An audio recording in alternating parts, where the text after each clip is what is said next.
Hey, welcome back, everybody. I really wanted to talk about communication today, and communication being, I was thinking about the platforms we use. We need our CRMs, we need a rental management platform, we need a project management platform. And I was thinking of all of these in terms of communication, and I felt, no, I really need to go back a little bit more basic than that.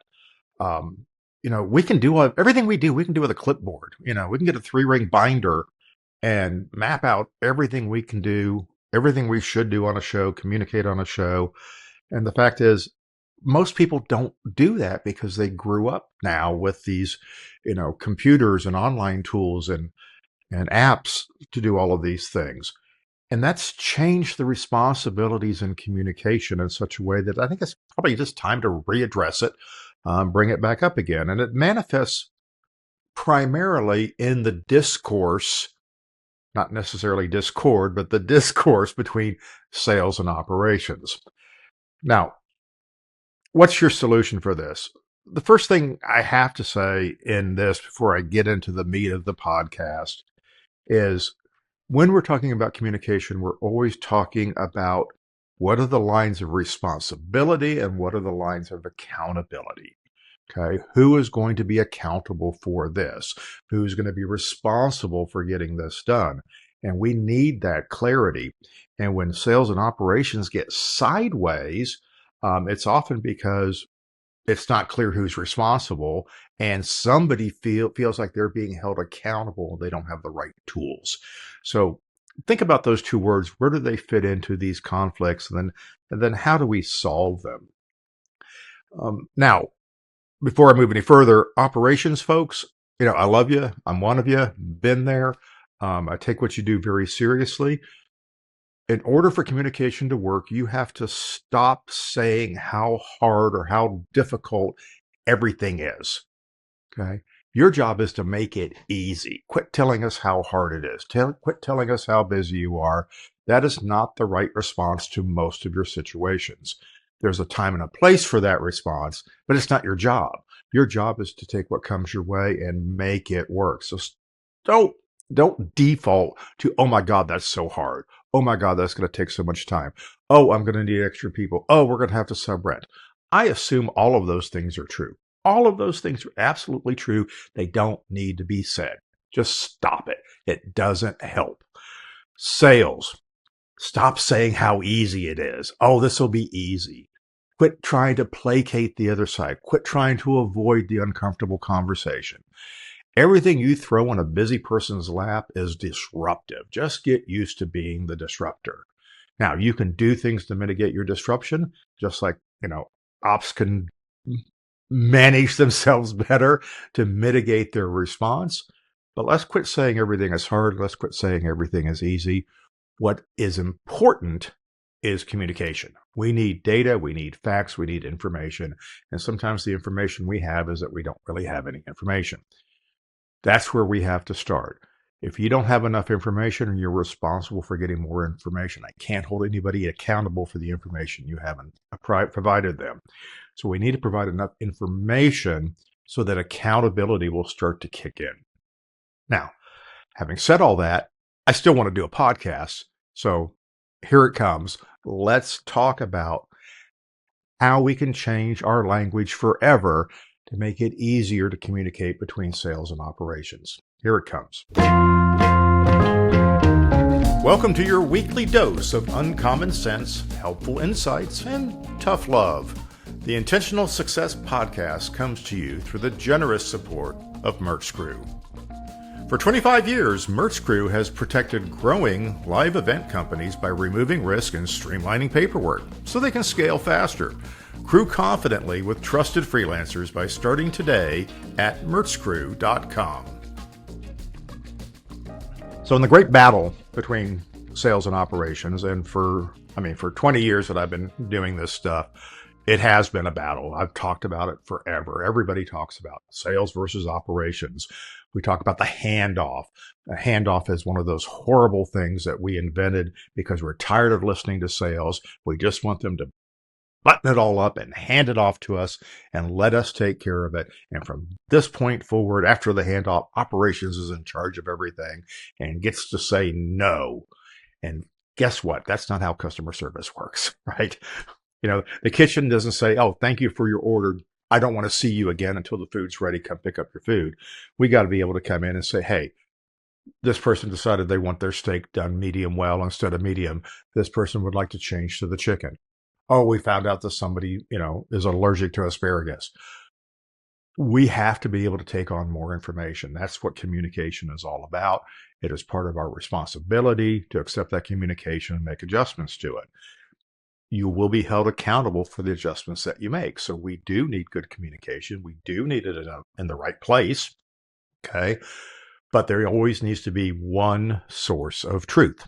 And if we are going to overcome that source of truth and say, oh, don't look at the order in the system, this is what it is now, we've effectively broken the system. We have communicated, we've made it clear, but we have ditched our responsibility and our accountability by refusing to update the order or updating the order after we told everybody what was going to happen. The order still has to be updated. So once you're into order management, the order becomes everything. Verbal communications become unhelpful at best, right? They're in the way. I want to communicate. I just put this in the system. It is correctly updated now. Here's a heads up. This was what needs to change. Thank you.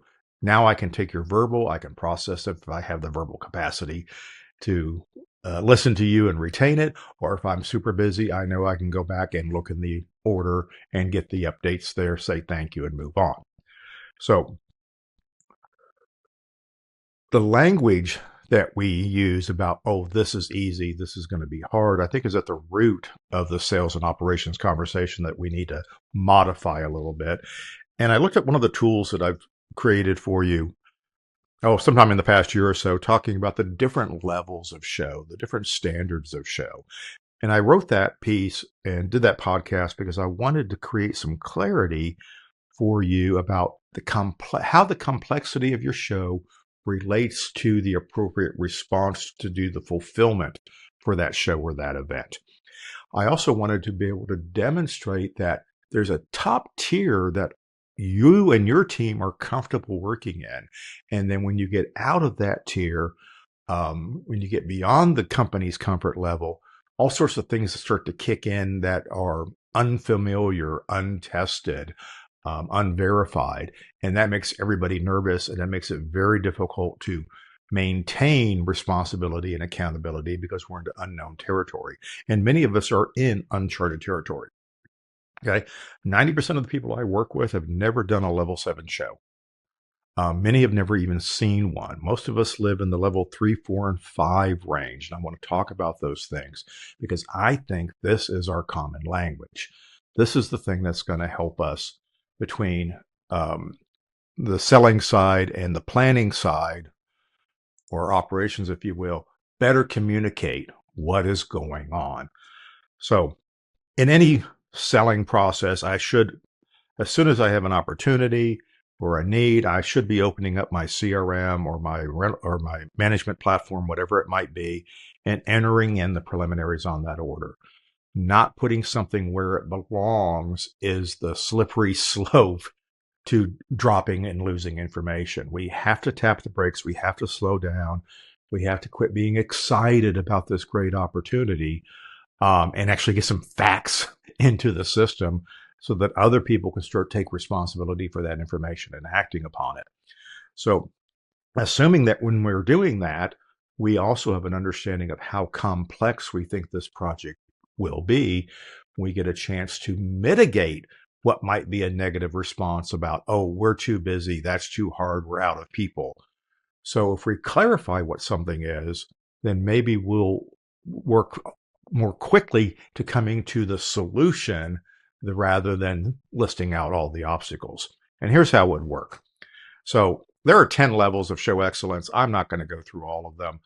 I'm going to deal with the first 5 because I think that's where most of us are comfortable.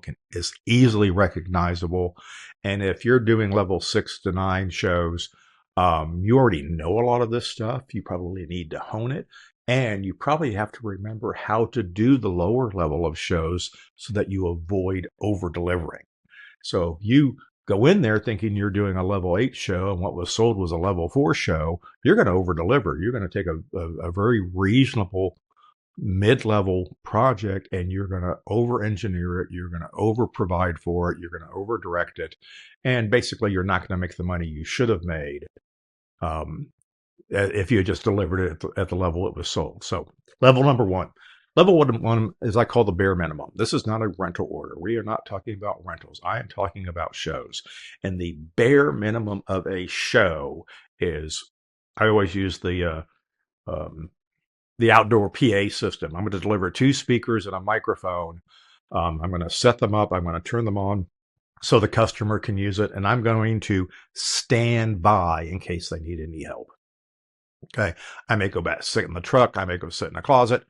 Stand by, doesn't need any operator, not paying for an operator. They just need to be sure that they can get help quickly if they need it. It could be, here's my phone number, call me, I'll be down the street. But that is the bare minimum. All of us can do that very well. Some are better than others because we know how to set things up for users to use as opposed to technicians to use. But we got that, right? This is a level 1 delivery setup monitor. Level 2 is basic attentiveness. Level 2 means you're basically providing an operator. So that same system with an operator means I have attentiveness all the time. There's somebody behind the console to take the mic up and down, adjust the levels for how loud the audience is, and basically give the speaker the confidence that they don't have to get up there and tap and go, is this thing on, and all that kind of good stuff. So it's your basic set and operate with an AV tech, a basic all-around tech who on this particular day happens to be standing in front of a small audio console moving one slider up and down. On another day, they may be standing in front of a small lighting console moving some uplights up and down. Basic AV 101, entry-level stuff, shirt with a collar, yes ma'am, yes sir, slacks, no jeans, no flip-flops, and do the basic fundamental AV operation. Now, we go up into a level 3 show. This is when we have multiple elements. So now I've got, I have the 2 speakers on a stick and a microphone on the podium. I've got some lights. Maybe there's some audio playback that I have to do as well. Now we're getting into multiple elements which need a little bit of coordination. Now, my AV tech may no longer be the right person for this. I might move up to what I would call an AV engineer. This is an AV generalist who does a lot of operating, has more customer skills, can help the client better think through their event to get the results that they're looking for. These are still generalists. They're technical generalists, but they start to have some knowledge about doing level 3 shows. Obviously, they could do a level 2, they can do a level 3. They might be helpful on a level 4. Now, once we're to level 4, though, I'm not going to rely on AV engineers, okay, or AV technicians. I start to move into specialists because in a level 4 show, we need some sort of technical direction, even if it's just 3 or 4 departments coordinating with each other. Okay? It's a group of leads that come together and say, well, here's the rigging points. Can we share this point? Can we use use this one for a pick? Can I get some help getting my screen raised up? Yes. Can you guys help me move this truss? Okay. This is what happens. There's a little bit of choreography. There are some technical rehearsals. Once we're set up, we want to make sure that we not only all work, that we all work together. It'd be ideal be able to show the customer that we are ready for you. I can play a video on screen. Here's the lighting set when the video plays. We're going to have a presenter come on stage. Here's what happens to the lights when they come on stage. All of these are basic things. And while a good AV engineer can do a lot of these things, I'm probably going to have an audio specialist, a lighting specialist, a video specialist on that job.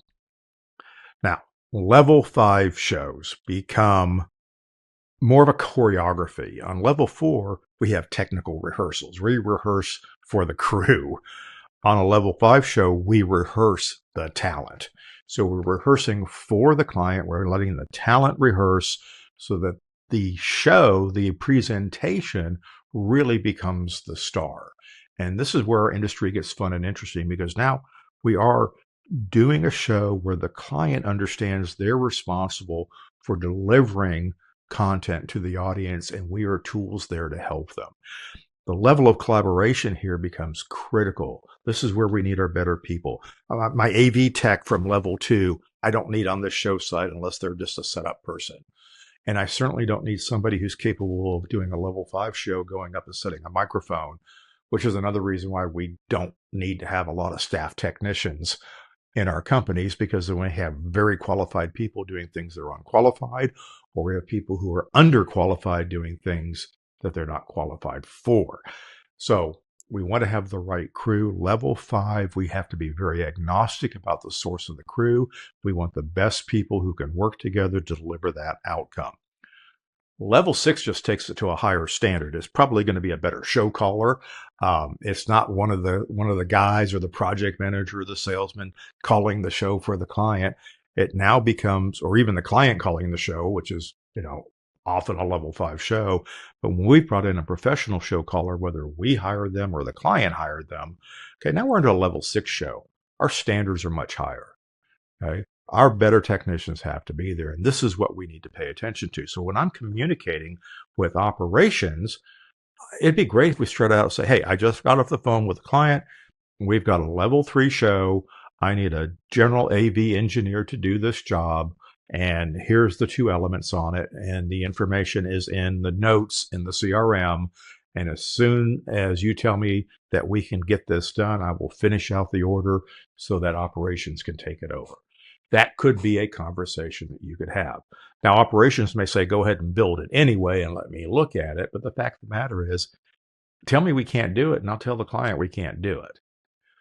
Don't tell me everything is hard, because then I will tell the client that everything is hard. Either you can do it or you can't. Spoiler alert, operations, the answer is always yes, we can. We can always do it. Okay. You need to believe that, and you need to be better at figuring out how to do it. I don't know how we're going to do it yet, but we will get it done. Finish selling the job, finish getting it in the system.